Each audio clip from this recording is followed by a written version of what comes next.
Hi friends, welcome in Pune District Education Association Pune virtual class standard 9th subject English. I am Mr. Vilas Chaskar working in Sri Mahalakshmi Vidyalaya Umraj, Taluka Jinnar, Pune. Today we are going to study about language study question number 1 in our question paper language study. English is taught and learned not as a subject but as a language to facilitate global communication. While learning any language, students need a lot of exposure to the language study, which includes activities based grammar and vocabulary, help the student to understand the appropriate uses of language. Activities here are based on vocabulary and grammar, definitions, rules, and terms should not be directly asked in the activity.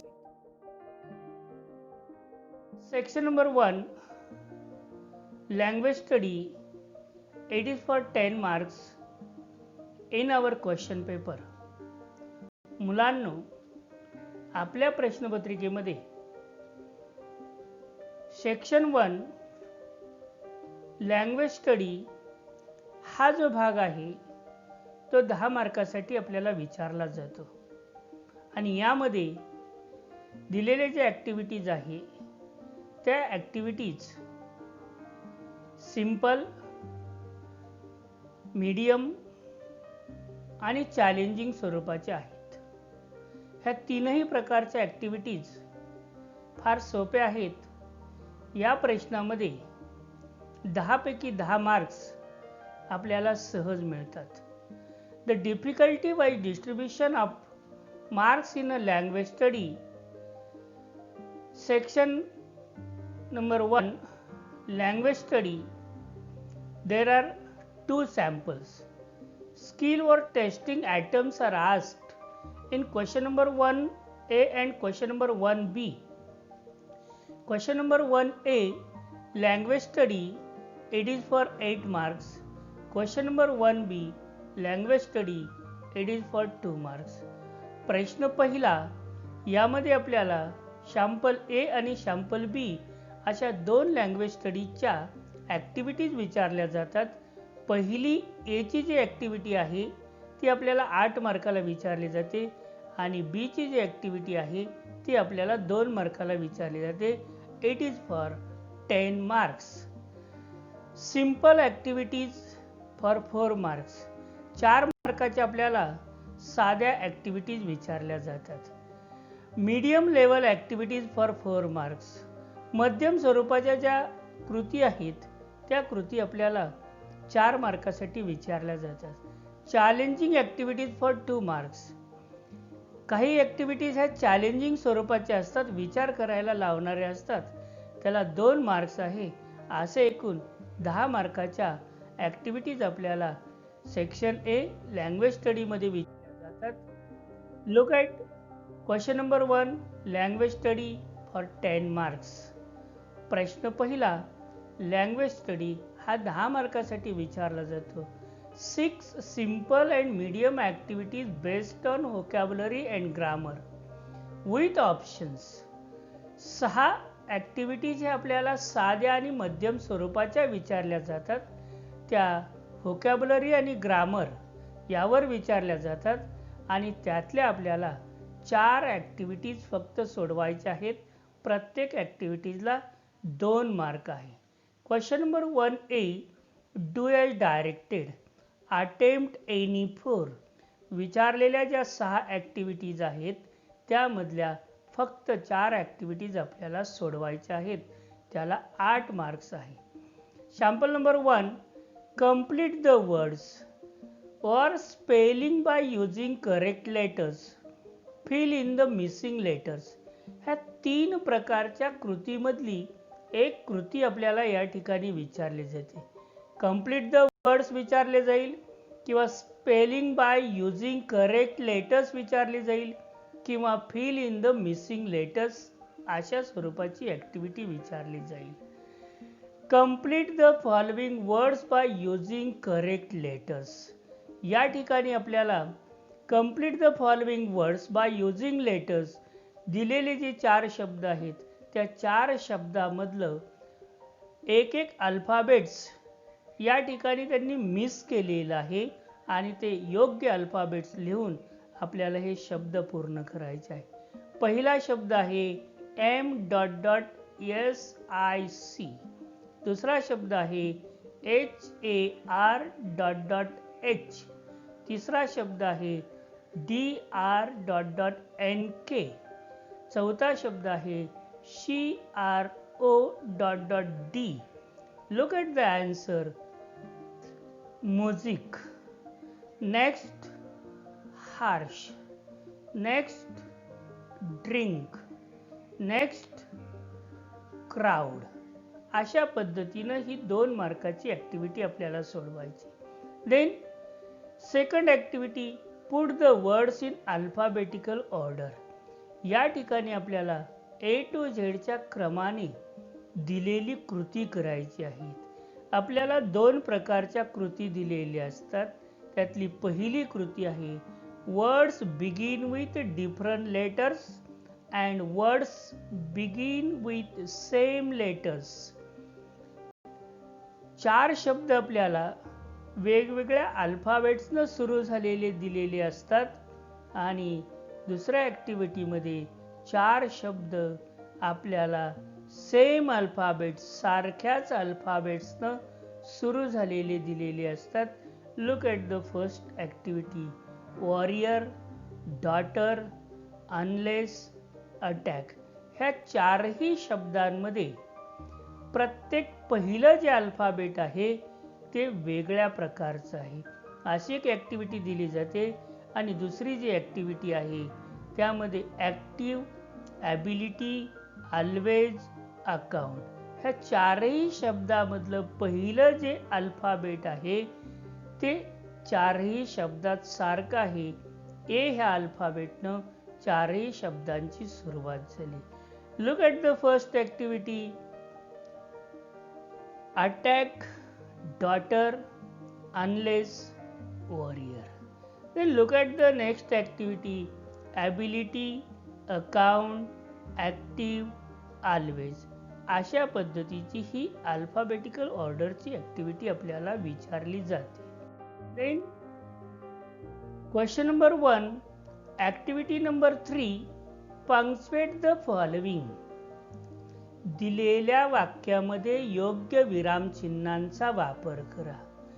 Use of double inverted commas, single inverted commas, semi-comma, quotation marks, apostrophe, capital letters, full stop, question marks, exclamation marks, etc. इत्यादी प्रकारच्या विरामचिन्हांचा वापर आपल्याला दिलेल्या वाक्यांमध्ये करायचा असतो.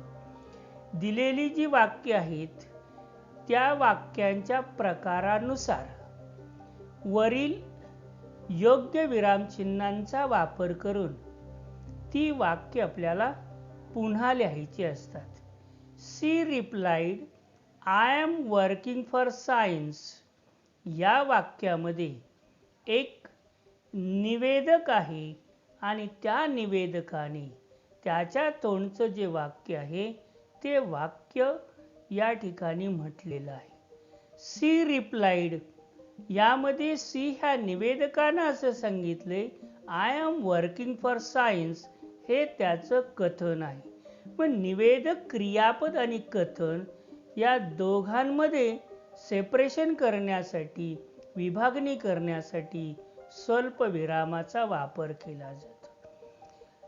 वाक्याचं आद्याक्षर हे नेहमी कॅपिटल लिहिलं जातं किंवा दिलेल्या वाक्यामध्ये जर नाम आलं असेल तर त्या नामाचं आद्याक्षर हे कॅपिटल लिहिलं जातं. जर वाक्य विधानार्थी असेल तर योग्य प्रकारच्या विरामचिन्हांचा वापर करा. उद्गारवाचक असेल तर उद्गारवाचक चिन्हांचा वापर करा. प्रश्नार्थक असेल तर प्रश्नार्थक चिन्हाचा वापर करा. आणि जर आज्ञार्थी असेल तर योग्य त्या विरामचिन्हांचा वापर करून ही वाक्य सोडवायची असतात. She replied I am working for science या वाक्यामध्ये सी मधला यस हा स्मॉल दिलेला आहे आणि आय हा स्मॉल दिलेला आहे. हे प्रत्यक्ष कथनाचं वाक्य आहे. मग प्रत्यक्ष कथनाचं वाक्य कसं लिहिलं जातं तर प्रत्यक्ष कथनामध्ये बोलणारी जी व्यक्ती आहे ती जर नाम आलेली असेल तर त्या नामाचं आद्याक्षर कॅपिटल लिहायचं. सर्वनाम आलं असेल तर सर्वनामाने जर वाक्याची सुरुवात झाली असेल तर त्याचं आद्याक्षर कॅपिटल लिहायचं आणि कथनामधील भागाचं पहिलं आद्याक्षर हे कॅपिटल लिहायचं. कथन हे दुहेरी अवतरण चिन्हामध्ये लिहिलं जातं. निवेदक, क्रियापद आणि कथन यांचं विभाजन करण्यासाठी स्वल्पविरामाचा वापर केला जातो आणि वाक्याच्या शेवटी पूर्णविरामाचा वापर करून अशी विधानार्थी वाक्य लिहिली जातात. Look at answer. She replied, स्वल्पविराम, double inverted comma, I capital, I am working for science, दुहेरी अवतरण चिन्ह पूर्ण, full stop. Next sentence. Bholi, are you crazy, shouted Ramlal. या वाक्यामध्ये रामलाल हा निवेदक आहे आणि रामलालने भोलीला प्रश्न विचारला, आर यू क्रेजी. या वाक्यामध्ये वाक्याची सुरुवात ही सहाय्यकारी क्रियापदानं झाली. एखाद्या वाक्याची सुरुवात जर सहाय्यकारी क्रियापदानं झाली असेल तर तो व्हर्बल क्वेश्चन असतो. त्यामध्ये प्रश्नचिन्हाचा वापर करावा लागतो. या ठिकाणी रामलाल हे नाम आलेलं आहे. त्या नामाचं आद्याक्षर हे कॅपिटल लिहायचं आणि भोली हे दुसरं एक नाम आलेलं आहे. त्याचं आद्याक्षर कॅपिटल लिहायचं. Look at the answer. भोली, स्वल्पविराम, आर यू क्रेजी, प्रश्नचिन्ह, स्वल्पविराम, शाउटेड रामलाल, भोली, आर यू क्रेजी. हे वाक्य दुहेरी अवतरण चिन्हामध्ये लिहायचं कारण हे वाक्य हे प्रत्यक्ष कथनाचं आहे. Then look at activity number 4. Make 4 words, minimum 3 letters using the letters in the word. या ठिकाणी आपल्याला एक शब्द दिलेला आहे, युनिव्हर्सिटी. युनिव्हर्सिटी ह्या शब्दामधील कोणतीही 3 अल्फाबेट्स घेऊन, 3 लेटर्स घेऊन, 3 अक्षर घेऊन आपल्याला 4 अर्थपूर्ण शब्द तयार करायचे असतात. याला 2 मार्क आहे. Look at answer. युनिव्हर्सिटी पासून UNIT, युनिट असा शब्द आपण तयार केलाय. व्हर्स, VERSE, व्हर्स असा शब्द तयार केलाय. REST, rest, use, very, sit, yet, try, next, etcetera अशा स्वरूपाचे शब्द आपल्याला तयार करता आले पाहिजे. Then look at activity number 5. Write the related words as shown in the web or example as an adjective. खाली दिलेल्या शब्दाशी संबंधित रिलेटेड शब्द आपल्याला लिहायचे असतात. जर आपल्याला त्या शब्दाचे ॲडजेक्टिव्ह लिहायला सांगितले तर आपण ॲडजेक्टिव्ह म्हणजे विशेषणच लिहिली पाहिजेत. जर आपल्याला ॲडव्हर्ब लिहायला सांगितलं तर आपल्याला ॲडव्हर्बच लिहावी लागणार आहे. Look at the word teacher. आता टीचर ह्या शब्दाची आपल्याला ॲडजेक्टिव्ह लिहायची आहेत. पण टीचर ह्या शब्दाची खूप सारी ॲडजेक्टिव्ह तुम्हाला माहिती आहे. ती ॲडजेक्टिव्ह तुम्हाला त्या वेबमध्ये लिहायची आहेत. जे वेब दिलेलं असेल त्या वेबमध्ये तुम्हाला ADJ किंवा ADV असे शब्द वापरून दिलेले असतात किंवा त्याचं एखादं उदाहरण तुमच्या समोर दिलेलं असतं. ते आपल्याला ओळखून त्याचं ॲडव्हर्ब लिहायचं का ॲडजेक्टिव्ह लिहायचं हे आपण लक्षात ठेवलं पाहिजे. जर दिलेला शब्द नाम असेल तर त्याचं आपल्याला ॲडजेक्टिव्ह लिहावं लागतं आणि जर दिलेला शब्द क्रियापद असेल तर त्याचं आपल्याला ॲडव्हर्ब लिहावं लागतं. उदाहरणार्थ या ठिकाणी टीचर हा शब्द दिलेला आहे. टीचरची विशेषणं म्हणजे ॲडजेक्टिव्ह काय आहे?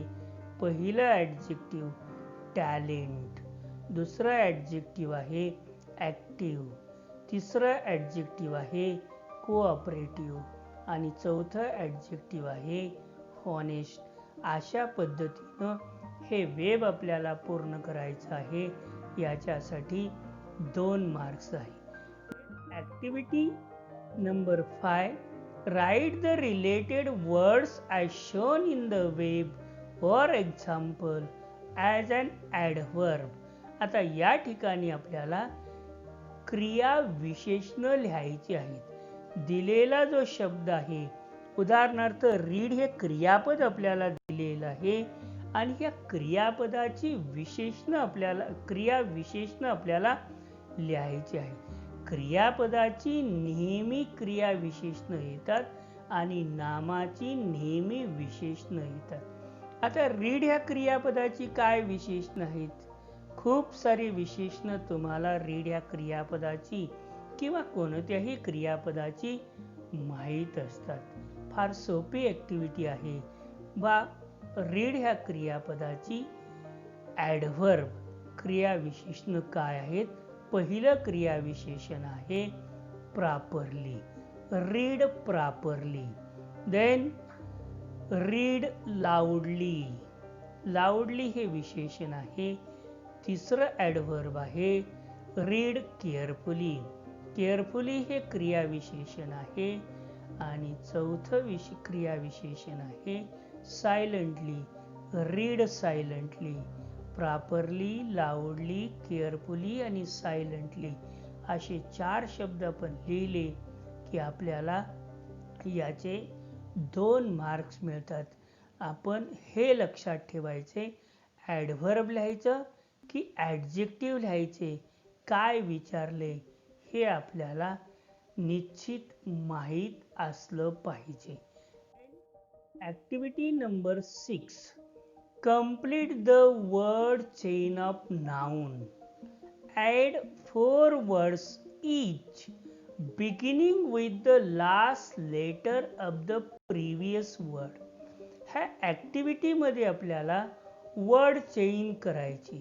वर्ड चेन म्हणजे जशा आपण गाण्याच्या भेंड्या लावतो, शेवटचं अक्षर किंवा शब्द घेऊन आपण पुढचं गाणं म्हणतो, तसंच आपल्याला या ठिकाणी जे नाउन दिलेलं आहे, नाम दिलेलं आहे, त्या नामाचं शेवटचं अल्फाबेट घेऊन पुढील 4 शब्द आपल्याला तयार करायचे आहेत.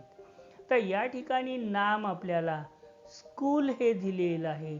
मग स्कूल शब्दामधला शेवटचं जे अल्फाबेट आहे ते यल आहे आणि यल पासून नाम तयार होणारा शब्द आपल्याला लिहायचा आहे, तो आहे लॅम्प. आता लॅम्प ह्या शब्दामधलं शेवटचं जे अल्फाबेट आहे ते पी आहे. पी पासून सुरू होणारं नाम आपल्याला लिहायचं आहे पेन. आता पेन ह्या शब्दामधलं एन हे शेवटचं अल्फाबेट आहे. त्या शेवटच्या एन अल्फाबेट पासून पुढचं नाम आपल्याला लिहायचं आहे नेचर. नेचर ह्या शब्दामधलं शेवटचं अल्फाबेट ई आहे आणि ई ह्या अल्फाबेटपासून पुढचं नाम आपल्याला तयार करायचे ते आहे एलिफंट. अशा पद्धतीने वर्ड चेन ऑफ नाउन आपल्याला पूर्ण करायचे. त्यानंतर त्याच्यामध्येच दुसरी ॲक्टिव्हिटी आपल्याला विचारली जाते, complete the word chain of verb. Add 4 words each beginning with the last letter of the previous words for 2 marks. He word chain आपल्याला वर्बची करायची आहे, क्रियापदाची करायची आहे. एक क्रियापद आपल्याला दिलेलं आहे आणि त्या क्रियापदाचं शेवटचं अल्फाबेट घेऊन पुढील 4 क्रियापदं आपल्याला तयार करायची आहे. या ठिकाणी क्रियापद आपल्याला दिलेलं आहे क्लाइंब. क्लाइंब ह्या क्रियापदामधलं शेवटचं अल्फाबेट बी आहे. बी ह्या अल्फाबेटपासून आपल्याला पुढचं क्रियापद तयार करायचे. मग बी न सुरू होणारं क्रियापद आहे बिगिन. आता बिगिन मध्ये शेवटचं अल्फाबेट यन आहे. यन ने सुरू होणारं क्रियापद आपल्याला लिहायचं आहे. यन ने सुरू होणारं क्रियापद आहे नीड. नीड ह्या क्रियापदातलं मधील शेवटचं अल्फाबेट डी आहे. डी ह्या अल्फाबेट पासून आपल्याला पुढचं क्रियापद तयार करायचे ते आहे डिमांड. डिमांड ह्या क्रियापदामधील शेवटचं अल्फाबेट डी आहे. डी ह्या अल्फाबेट पासून आपल्याला पुढील क्रियापद तयार करायचे ते आहे डू. अशा पद्धतीने word chain of verb he activity आपल्याला सोडवता येईल. त्यानंतर त्याच्यामध्ये आणखी एक ॲक्टिव्हिटी आपल्याला विचारली जाते, complete the word chain of adjective. Add 4 words each beginning with the last letter of the previous words. यामध्ये आपल्याला वर्ड चेन ऑफ ॲडजेक्टिव्ह विशेषणाची आपल्याला वर्ड चेन तयार करायची आहे. शब्दांची साखळी तयार करायची आहे. मग विशेषणाची शब्दाची साखळी तयार करताना आपल्याला एक विशेषण दिलेलं असतं. त्या विशेषणामधील शेवटचं जे अल्फाबेट आहे ते अल्फाबेट घेऊन आपल्याला पुढील 4 विशेषणं लिहायची असतात. मग या ठिकाणी आपल्याला विशेषण दिले ब्रेव. ब्रेव मधल्या विशेषणाचं शेवटचं अल्फाबेट ई आहे. मग ई ह्या अल्फाबेटपासून इजी हे ॲडजेक्टिव्ह तयार होईल. इजी ह्या ॲडजेक्टिव्हमधील वाय ह्या अल्फाबेटपासून ॲडजेक्टिव्ह तयार होईल यंग.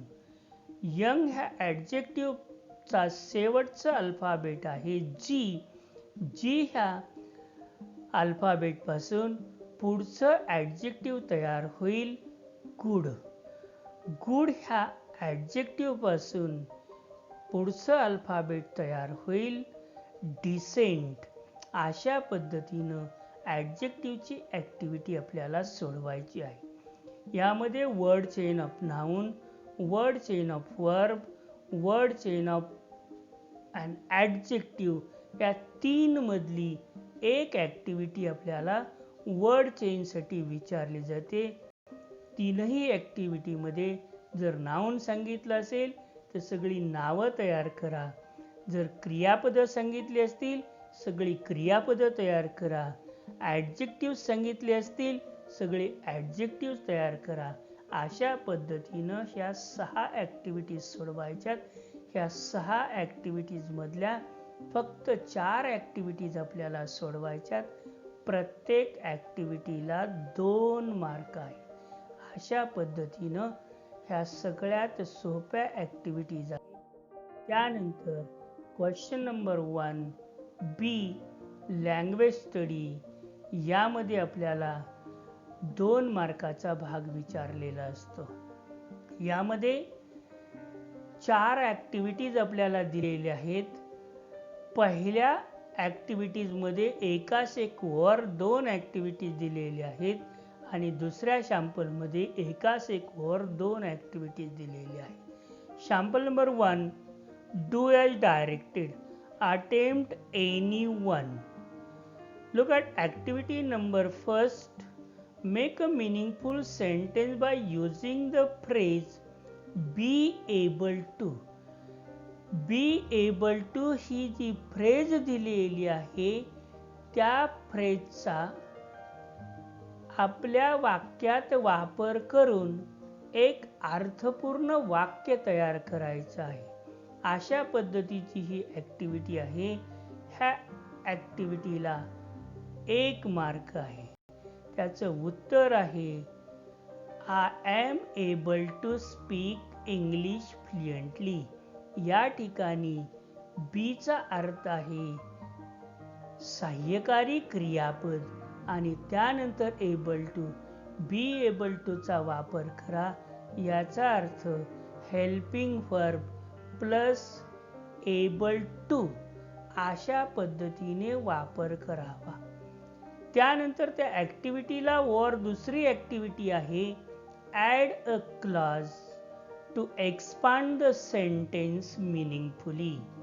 या ठिकाणी आपल्याला एक अर्थपूर्ण वाक्यांश तयार करायचा आहे. एक मुख्य वाक्य दिलेलं असतं, एक उपवाक्य दिलेलं असतं किंवा एक उपवाक्य दिलेलं असतं, आपल्याला मुख्य वाक्य लिहायचं असतं. मग अशा पद्धतीची ॲक्टिव्हिटी सोडवत असताना आपल्याला नाउन क्लॉज, ॲडव्हर्ब क्लॉज आणि ॲडजेक्टिव्ह क्लॉज माहीत असणं गरजेचं आहे. Look at activity number first. If you stay at home. या ठिकाणी दिलेला जो क्लॉज आहे तो क्लॉज ॲडव्हर्ब क्लॉज ऑफ कंडिशनचा आहे. कंडिशन आपल्याला या ठिकाणी दिलेली आहे कारण या वाक्याची सुरुवात इफने झालेली आहे. इफ किंवा अनलेसनं सुरू होणारा जो वाक्यांश असतो तो अटीचा वाक्यांश असतो, कंडिशनचा वाक्यांश असतो आणि म्हणून आपल्याला या ठिकाणी मुख्य वाक्यांश लिहायचा आहे. उपवाक्यांश आपल्याला दिलेला आहे. If you stay at home, look at the answer. You will be safe from COVID-19. जर तुम्ही घरी राहिलात तर काय होणार आहे? You will be safe from COVID-19. जर तरची कंडिशन या ठिकाणी आपल्याला दिलेली आहे. या दोन मधली एक ॲक्टिव्हिटी आपल्याला लिहायची आहे. Then look at activity number second. Attempt any one. दोन पैकी एक कृती आपल्याला सोडवायची आहे. Look at the first activity. Add a prefix or suffix to make new words and use any one of it in your own sentence. Or add a prefix or suffix to make a new words. या दोन मधल्या एका कृतीचा या ठिकाणी आपल्या प्रश्नपत्रिकेत विचार केलेला असतो. पहिली ॲक्टिव्हिटी आहे appear. appear ह्या शब्दाला use prefix or suffix to make a new word. appear, disappear. The next word great. Use prefix or suffix to make a new word from the word given great. Great. Use suffix to make greatness. अशा पद्धतीनं उपसर्ग किंवा प्रत्ययाचा वापर करून आपल्याला ही activity सोडवायची. appear ह्या शब्दाला आपण उपसर्गाचा म्हणजे प्रिफिक्सचा वापर केला आणि ग्रेट ह्या शब्दाला आपण प्रत्ययाचा वापर म्हणजे सफिक्सचा वापर केला. NESS हे सफिक्स आहे आणि DIS हे प्रिफिक्स आहे. उपसर्ग आणि प्रत्यय शब्दाच्या अगोदर येणारा शब्द त्याला उपसर्ग म्हणतात आणि शब्दानंतर येणारा भाग त्याला सफिक्स किंवा प्रत्यय म्हणतात. त्याला वर नेक्स्ट ॲक्टिव्हिटी आहे. Activity number 2 B. Make a meaningful sentence using any one of the following words. Words are given. appear, great. दोन ॲक्टिव्हिटीज आपल्याला दिलेल्या आहेत. ह्या दोन ॲक्टिव्हिटीज मधली एक ॲक्टिव्हिटी आपल्याला सोडवायची आहे. Second activity, make a meaningful sentence using any one of the following words. Two words are given to us. Use only one word and make your own sentence by using the root word. मुख्य जो शब्द दिलेला आहे त्या शब्दाचा आपल्या वाक्यात वापर करून एक अर्थपूर्ण वाक्य तयार करायचे. Look at the first word, appear. appear, the cloud appears in the sky. Then look at the next word, great. Look at the meaningful sentence, Sachin Tendulkar is a great batsman. अशा पद्धतीनं question number 1 language स्टडीच्या ज्या वेगवेगळ्या activities आहेत त्या activities आपल्याला सोड